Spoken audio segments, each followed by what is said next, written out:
All right, we are live. Thank you, everybody who is joining us, everyone who registered. Also, thank you to Todd for joining us. Welcome, everybody, to the first in our AI in Sales Founder Series discussion, first discussion of 2025. I'm Dustin Beaudoin, founder of ChatAE, and I have with me my good friend, mentor, and longtime uh, fellow founder friend at this point, Todd Busler, founder CEO of Champify. Todd, thank you for joining us, man. Really appreciate it, and Happy New Year to you. Although we're 9 days into the new year, I don't know if you can still say Happy New Year, but I don't know Happy where New the Year to limit you. is, but happy New Year to you too. Excited to chat with you. I mean, obviously it's a hot topic, right? Everyone's kind of trying to test different things. I feel like last year was a bunch of testing. This year, trying to figure out, okay, what sticks, what's useful. So excited to chat with you. Awesome, man. Yeah, thank you, and cool. Well, why don't we kick things off with some quick intros, and really excited for a lot of the meat of the discussion today. So I want to move into those discussion points quickly, but kick things off with some quick intros. Todd, why don't you tell us a little bit about yourself, a little bit about Champify, and then we can get into the heart of the conversation today. Yeah, for sure. So I've been in SaaS and tech sales for my whole career. Started a big company, SAP, then Square, and mostly learned a lot of this at Heap, where we started working together. I was there as the first rep, sub a couple 100,000 in ARR.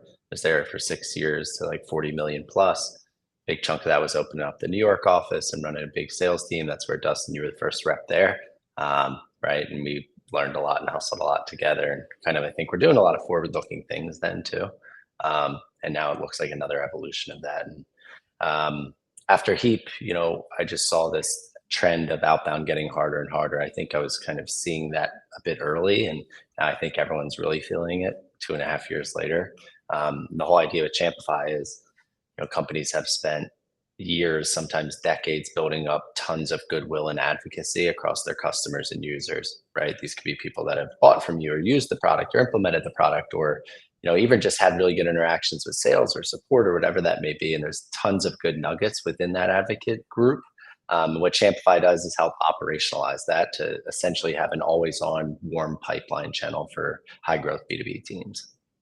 Yeah, I remember when we were doing exactly that same thing at Heap back in the days, 2018, 2019, 2020 time period, right? So we can obviously talk about the evolution of pipe gen, the evolution of outbound, and now we're sort of entering, I would say, like a third era of outbound and sales tech in general, really with AI. So excited to touch on all that with you today. Um, actually, one thing you said there made me think about this. As you think about building today, you've seen at this point, like I said, two or arguably three different eras of sales tech. um, how do you think about building today in a world where, like, what is possible from a tech perspective is changing quarter to quarter, month to month? And there's a lot of investments, a lot of noise and excitement about how AI can be used for pipe gen. How do you think about using AI in the product? How do you think about the challenges or trade-offs with incorporating AI, where it makes sense to incorporate AI? Like, Yeah. I'd be curious to hear you talk about that. Yeah, there's a lot there. I think it's really interesting on like building a product in the sales space right now. We've actively decided to like not chase some things that were kind of deemed sexy maybe 12 months ago, right? An example of kind of, hey, this AI SDR, like what I think's happened in the AI SDR, there's massive churn. And I think they're going to be really good for some SMB companies with massive TAMs. And I think enterprises are going to want to own a lot of the automation and usage of AI. So I don't know. I think that as a founder in the space or thinking about product in the space, you have to be more opinionated and really understand like, okay, what do I think this is going to look like, and not get caught just chasing the shiny, sexy thing that's going to be short term. Because the cycles are also just so much faster now, right? Like stuff's changing so rapidly Right. that I think you have to be more opinionated and be more, A, close to your customer, B, just have a deep understanding of where you think the puck is going. In terms of using AI, I mean, like I push our teams across the entire organization of, okay, how do we get something better on data quality using AI? How can we bring in a different data source using AI? Like there's tons of applications just on the day-to-day engineering and programming for velocity, which I'm really excited about. We're seeing benefits of. Um, and then, across marketing, I think using AI for marketing is unreal. Like, we can sit on this call today and AI will help us cut these video ups Yeah. and, give it for content. Like you can get just so much more juice out of smaller teams, both on the marketing, sales, ops side. And that's really exciting, right? And I think that's what we're seeing with a lot of our customers that are growing really nicely, and their headcounts aren't growing as dramatically as they have in years past. So, trying to use AI at every single point. I think there's better use cases than it for other as it relates to sales, and we'll talk about that. Yeah, I mean, one thing you said there, obviously, we believe very strongly in uh, being very opinionated about where AI should be used in the product, and just the types of workflows you're tackling with AI. So, like for us, for instance, like we're very narrowly focused on these moments in workflows leading up to a call and then immediately after a call. So the routine administrative tasks that sellers face day to day, using AI to automate as much of those routine administrative tasks. And unlike many others, like other AI sales tech tools, like we've just completely steered clear of using AI for pipeline generation altogether. Like maybe we've gone overboard with that opinionated approach and that narrowness of focus. But what you said really resonated with me there, because I see you all taking a similar approach when it comes to not only how you apply AI to Champify in the product, but also how you apply like different data points, different signals, things like that. And so this narrowness of focus, I think, is important, especially in this age of AI where so much is changing so fast and so much can be added so fast. You kind of have a higher fidelity of of your product and focus, I think, when you are very opinionated and I narrow. think so too. I think being opinionated and being narrow, a little more narrow, and doing a handful of things really, really well that dramatically move the needle for an organization, even for a small part of the organization, is really powerful. I think buyers are confused on, everyone's tacking on some new AI thing, and all the categories are starting to blending together a little bit. And I think, especially if you're a newer entrant in the space, like doing something really, really well and then earning the right to expand from there is a good strategy. How do you balance that? Because you said it, right? Like AI is being tacked on to legacy solutions. We see that every day, a new legacy player adding on some AI feature. We also see the rise of several new startups, in many cases, like really well funded startups that are what I call like forced upon you AI sales platforms, where in a world with so many different SaaS tools in an organization, buyers want simplicity, are looking for consolidation in many cases. But how do you balance like what you just said about building the best product with the fact that there are so many like consolidation plays, there are also many platforms, all in one platforms and Yeah, I things don't like that. I Like don't how do know you the answer. I balance think that? it's playing out in real time, Yeah. right? I think we just try to get focused on, hey, customers are interested in what we do, prospects are interested in what we do, deeply understand their problems, and sometimes we're exactly what they're looking for, sometimes we're not, and try to be really honest about that. Like, sure, we can talk about where we see this going, where that's headed, but and while I'm more bullish that our product velocity is faster than ever, as it is for everyone else, you still have to be realistic on what problems can you solve today. And at the end of the day, like people might be asking about what AI and what AI strategy you have, but like people have problems they want to get solved, and the best sellers will find those problems. And if their solution can help with it, they'll work together, right? So I don't know. I think we're in the middle of it, right? We're in the middle of how this is going to play out, and is it more going to be best of breed? Is it going to be more platform? Is it going to be a mix? I don't know, right? I think we're 2025 will be telling. You said one thing earlier too about the right workflows, the right applications of AI. I want to get into that with you here. What's your philosophy on even taking the founder hat off for a second here and putting the VP sales hat on? how would you, if you were VP of sales, how are you thinking about what are the best applications for AI? And also on the flip side, do you have any hard and fast rules about what areas AI should not be used in sales? Like what workflows, if you were a VP of sales running a team of 100, 200, however many reps, you would just say flat out, we are not going to use AI for X. Like, how do you think about where and when versus where it shouldn't be used in sales organizations? I really don't think about it as like, oh, it has to be AI to fix problem. I think about it putting my VP of sales hat on. Something is always broken in the organization, right? Like maybe we don't have enough new meetings, or hey, our conversion rate is down, or the velocity, like something's always a little off. And that's the VP's job, is basically listen to the signals through the data and being close to the team and figuring out like what things am I going to plug and improve, and sequencing the right projects to do that and getting the right talent to do it. Um, so I don't look at it as like, where can we inject the AI into our process? I look at it like I would pre-AI, which are, hey, there's problems or things that we think could be improved. Okay, and now AI is on the menu of things to help address that issue. For me, the areas I'm most excited, like as we dig into how we go to market. Um, like on the RevOps front, there's a lot just in terms of like getting more detailed data on companies that you can never get before, from like an account perspective, tiering, target accounts, more detailed attributes. Like that part we've used a lot and I'm excited about. And in theory, if you do it well, you should see better account penetration rates and more effectiveness on a per AE or per BDR basis.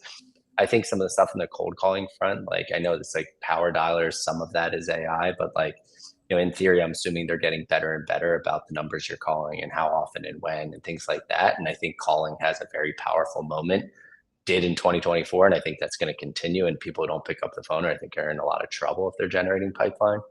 And then on the like pure rep side, the thing I think about is, really well-paid reps make $250,000, $300,000 OT, and they spend 20, 30% of their time doing $10 an hour work, right? So like that's the biggest impactful area for me on where AI can help. Call summaries, obvious, research, prep, going way deeper on how businesses make money, helping form hypotheses. Like all of that, I think is really compelling use cases, especially as we moved out of an era from 18 months ago or 24 months ago where it didn't matter. The sales teams were bloated and maybe they had a handful of calls a week, and you should spend tons of time, but like now everyone's trying to be more efficient, which means you're busier, right? Which means you have less time to prep, and AI is really good at helping you do that. So that thing's very compelling to me. I think AI is also really powerful, and this is what we're most bullish on, is like companies have just tons of first party data, and still trying to make sense of that is really hard.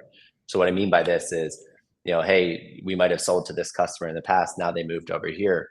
Where are the other people on that account? Exactly how did they use our product? What was said on a certain gong call that we can use to be intelligent and have a point of view on that call and deeply understand what might be happening in the business? So there's a lot there. The thing I'm not excited about for it is like, hey, let's mass blast emails, right? And I think everyone has gone after that thing. And I think unless you have a super SMB massive TAM product, like there's not much alpha left in being able to pull, hey, this person went to this college, or here's the bar they were at. Like it just, there's not much left there. And I talk to companies every single day that are putting tons of time on trying that, and the results are just abysmal. And I think that's going to continue. Like I think outbound email in that style goes to zero this year.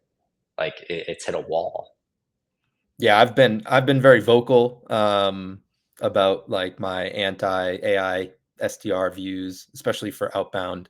Um, I think what's interesting is like there is some application, there are some applications that are kind of interesting for AI on the inbound SDR front potentially. But again, like if you're a company that has a massive TAM where you can risk totally jeopardizing a customer interaction, that's the major caveat for many of the sellers that are in our networks that are doing mid-market enterprise sales, 30,000, $100,000 $1 million deals. That those are not interactions you should want to risk um, like turning over to AI with on the inbound or outbound front. But the temptation's always there. because pipe gen is always one of the number one or two or three, most challenging aspects of a sales team's job. And so the temptation is always there for people to try new things. I think that the inbound kind of, hey, we have a bunch of inbound people. How do we handle more inbound leads per inbound BDR or SDR? Like that's a great use case for AI. Like they're asking us small set of questions. You're scheduling meetings, going back and forth. I think that's great. I think the same thing on the nurture track for that, right? Like even the best companies like inbound lead, there's tons of room to be had on improvement there. And like in theory, I think AIs and robot can do that better than having humans remember to go back after and build systems around that. So I think that use case is compelling too. Question is like most companies aren't drowning in inbound, right? Yeah, so I was like just gonna what do you do about it? The definition of like a first world problem in SaaS, right? Is hey, we're drowning in inbound. Ironically, we've talked to a number of those companies because those companies that are drowning in inbound are also the ones whose reps are struggling with stacked calendars, where being able to do meeting prep, research before a call, follow-ups, and strategically think about next steps after a call when you don't have 30 minutes to spend on each call. Ironically, like we've actually seen a lot of uptick in talking to those customers, but there's not, that's not the average SaaS company in today's For sure. climate. So, And the bar, Dustin, has gone up, right? yeah. Like the execution that an AE needs to do on these calls has gone up because whether we like it or not only are there more competitors, there are more indirect competitors, and there's buyers are confused, right? So the best AEs are the best consultants. They know the space inside and out. They know their persona deeply. And if you're not prepping well for a call for that, you're not understanding what's going on in the account, you're toast.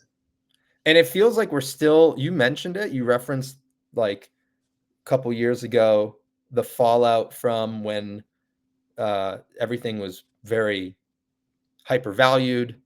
Sales teams, especially, were very bloated. Organizations altogether were bloated, but sales teams, especially, were bloated. It feels like we're still working through the ramifications and fallout of that. I think we're in a much better place when I talk to sales teams today than even at the beginning of 2024 in terms of understanding the realities of having to be hyper efficient, understanding even down to the rep level. I think reps are understanding better today that they're going to have to do more and be more efficient themselves. I think part of the way that's only possible is with AI automating and helping and assisting with a lot of these routine administrative workflows that reps have to do. But it does feel like we're still dealing with a little bit of that fallout of a couple of years ago, of the 21, 22 timeframe when things were so bloated. How are you seeing, do you feel like sales teams, sales leaders, and especially sales reps have completely internalized where we are and what's expected of them today, or are they still adjusting? How do you see I that? think for the most part, yes. Like we don't have the like post COVID people sitting at home working 3 hours and blowing out their like that doesn't exist, right? Like that is not a thing now. And I think sellers have gotten sober on what is required to be consistent. And you see like a lot of really good reps that you talk to really good reps, like it's very hard to go and blow out your number at most companies right now. Right. Like people that were consistent 200% performers now, maybe just getting their number. And every company is different. But like, I think people have internalized that this is what it is. And if you, Jason Lemkin talks about this all the time, of like, this is what SaaS always felt like. And I think for some of Right. us that come up in the, 2018 to 21 range, you're like, that wasn't normal. And I think people have started to adjust that. I think you have the larger companies that have like gotten more efficient, re-implemented performance management, and actually got back to a lot of the sales management basics. But like then again, for all of 100 of those companies, there's a handful of new company that just raised gobs of money on the AI sides, burning tons of money and probably doing a terrible job on that. So Right. I don't know. I think like you still see a little bit of both. What's interesting is you referenced the Jason Lemkin quote of this is what SaaS always was like, somewhere between, a 5 to 10x multiple on revenue, deals not just emailing you saying, hey, like we're ready to sign up for a 50K deal. Here's the information you need from us. But what is different is that when I think back to the beginning of my career back in 2015, era one of, I call it, of the sales engagement world, back when I was at Yesware, pre-outreach, pre-sales loft, outbound was a lot easier back then. And so because you'd had the first evolution of like mail merges, and email wasn't totally ruined yet. Cold calling definitely worked, and LinkedIn was just becoming a thing. Like, it wasn't even fully it wasn't even close to what it is today.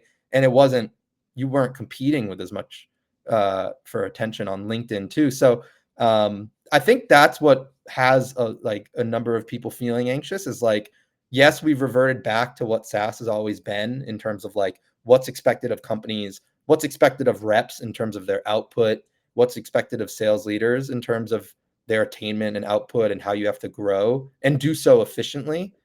But at the same time, the outbound channel is becoming more saturated Yeah, across every channel.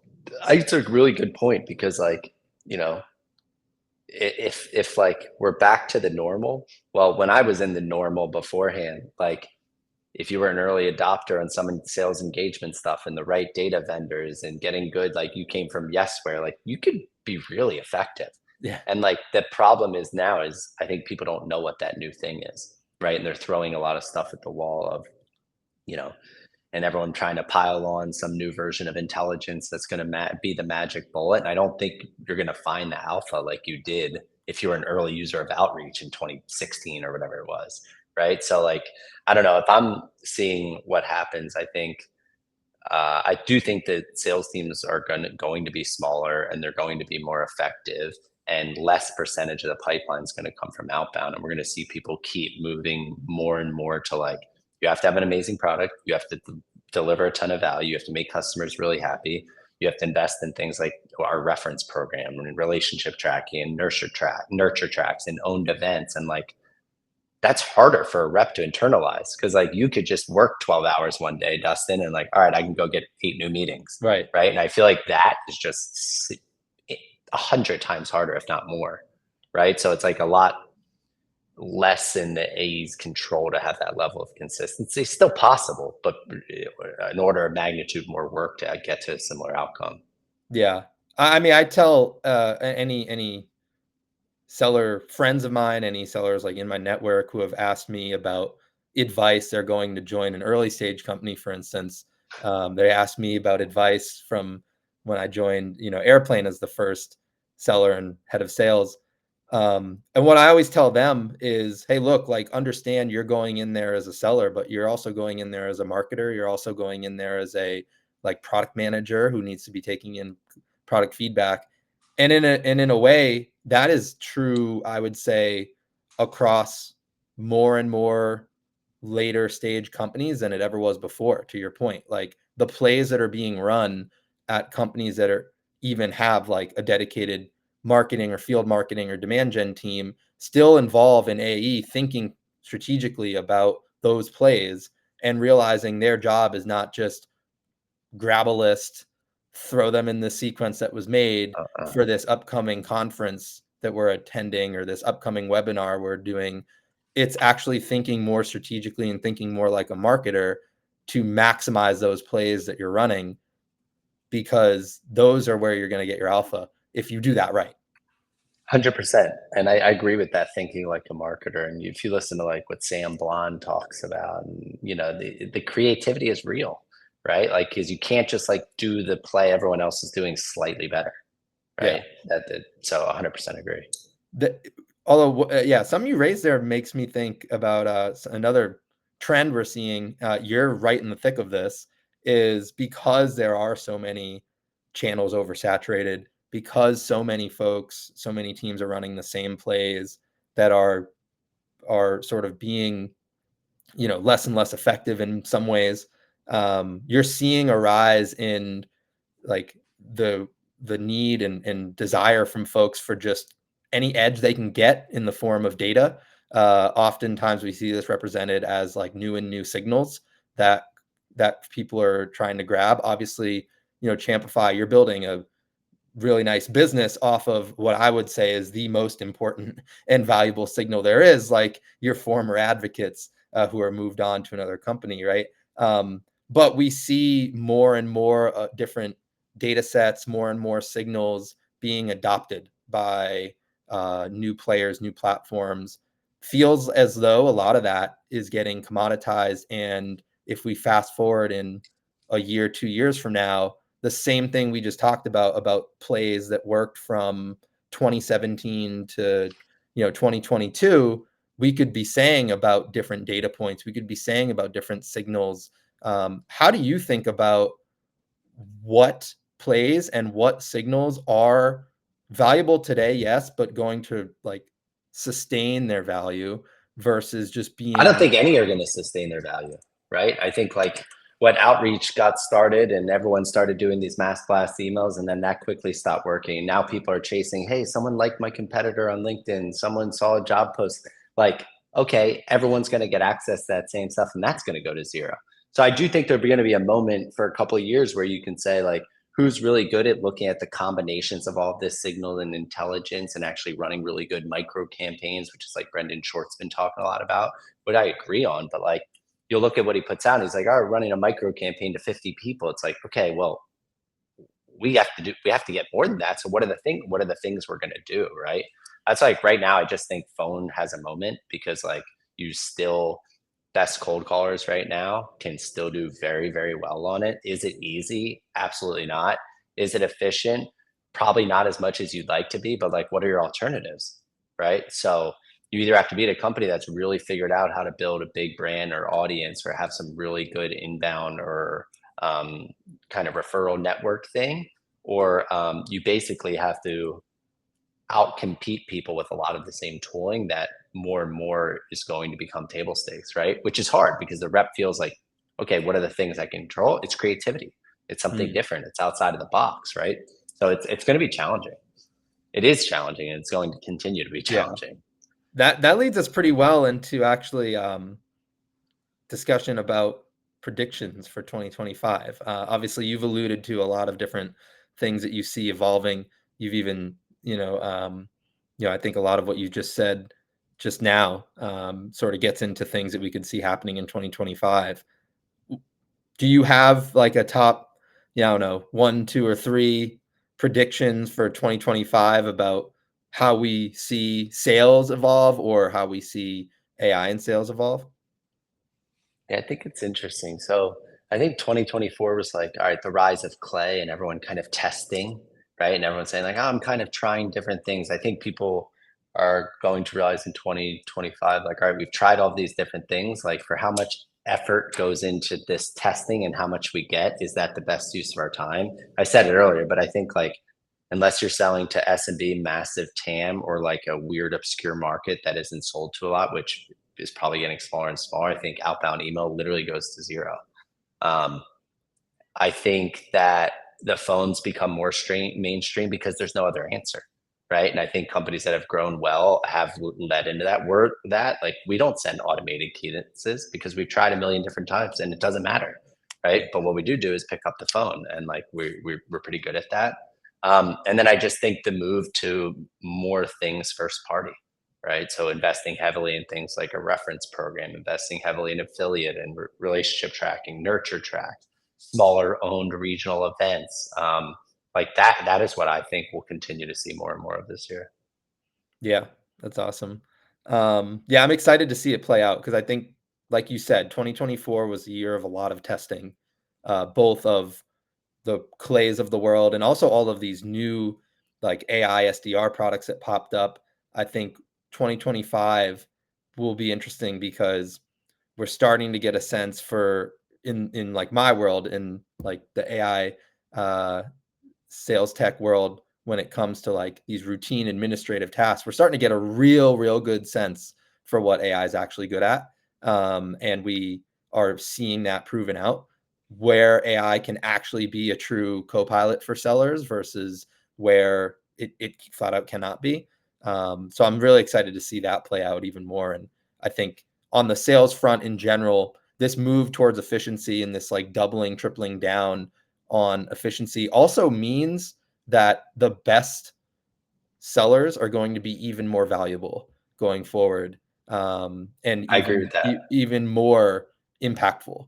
And I agree I'm with really that. excited to see that. Like the idea that like in the old world you had a 10x seller, that 10x seller now might be like a 50x seller because your team is so much smaller and they're doing the work that in 2019 like 5 or 10 reps might have been doing. And so I think that's where it's really interesting. For sure. Like just play it out in a very tactical example. Like you joined Airplane, two multiple, second time founders, raised a ton of money.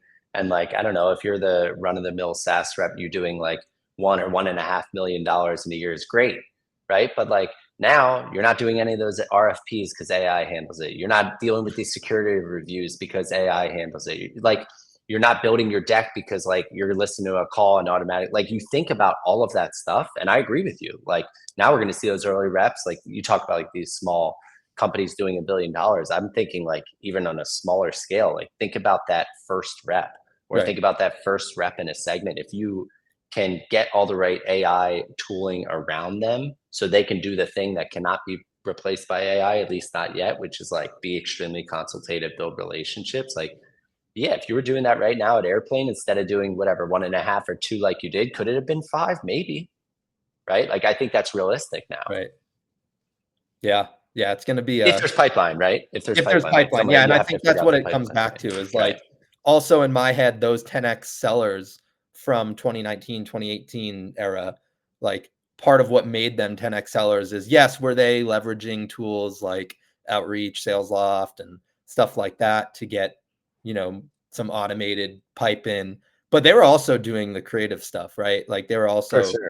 thinking like a marketer. And so I those, just think about it from removing all of the framing I use. I think people are obsessed with saying, like, where can I insert AI? It's like, no, what problems do I have? The yeah, problems certain reps has, they spend time not doing selling activities. That could be in research, great AI can help there. That could be on non-selling things like security reviews or RFPs or deck creation or proposals. Like AI is great for that stuff, right? So like that thing I'm definitely excited about. I just think the VCs and have got obsessed in 2024 with like outbound email is the thing for sales. And it's just like that's just not what I think it is. yeah. I know it's not. Yeah. Yeah, chasing like I mean, on the one hand, I kind of understand because pipe gen is the lifeblood of a company, right? So if you can have a solution that helps with that, like the ROI becomes clear. As you know, like that's exactly the For ROI sure. story behind Champify. But at the same time, there is an aspect of like what actually works, and if we are going to be making sales teams be hyper efficient, part of that efficiency equation means that they are not spending their time with AI tools that don't work, right? Like the 100%. time has to be spent positively rather than just, And the time can't be spent tinkering with a bunch of AI tools because that's very expensive. Not only just from like, hey, how much do clay credit costs over time, but how much time are people spending here that they could be doing other things? yeah, the opportunity cost is real It's now real. more than ever with all the tools that are out there. So for sure. Awesome, Todd. This was amazing. Anything we missed? Anything you want to Now we round got to us come out with? back in 1 year from now and see if I sound stupid or smart. Yeah. Everybody's just mass blasting emails and getting, you know, 5x 20% pipeline response. coverage Yeah, and 20% response rates. Yeah. awesome. Well, thank you, Todd. Where can folks who are listening find you? Where Yeah, I'm can we active engage on with you? LinkedIn, just Todd Busler or Champify.io. Send me a DM if you're thinking about things. I like riffing on kind of where this world is going and what are the implications for the sales leader. Like, what does that mean? I spend a lot of time thinking about that and I really enjoy it. So, yeah, Todd Busler on LinkedIn or Champify.io. Check us out. Awesome. Thank you so much, Todd. Excited to Yeah, thanks see for having me, how Dustin. everything plays out in this coming year. Likewise. All right, take care. All right. See you. All right, bye.